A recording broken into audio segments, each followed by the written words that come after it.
നമുക്ക് രസം വയ്ക്കാം. അതിൻ്റെ പൊടിവർഗ്ഗങ്ങളായത് മല്ലിപ്പൊടി, മുളക് പൊടി, കുറച്ച് മല്ലിപ്പൊടി, മുളക് പൊടി, ഇത് കുരുമുളക്, ഇത് കുറച്ചിടുക. ഇതെല്ലാം അടിച്ച് ചേർത്തൊരു മിക്സിങ് ആയിരിക്കുന്നത്.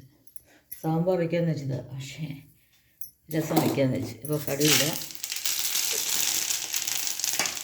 ഉള്ളി ഇടാം. നമുക്ക് അതിന് പെട്ടെന്ന് ഇടാം.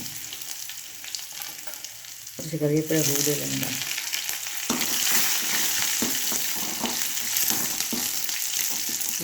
ഇരുമ്പേക്ക് വേണ്ടേ, അലുമിനിയാണ്ട് പെട്ടെന്ന് കരിഞ്ഞു പോകും സാധ്യതയുണ്ട്. അതുകൊണ്ട് വേഗം അപ്പം എന്താ കല്ലുപ്പ് കലക്കിയ പൊടിയാണ്, കല്ലുപ്പിൻ്റെ നീരാണ് ഇതിനകത്ത് ഒഴിച്ച് ചേർത്ത്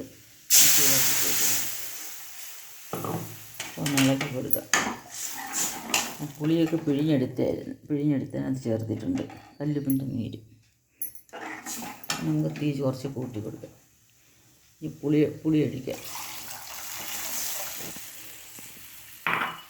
രസം ഈ കായപ്പൊടി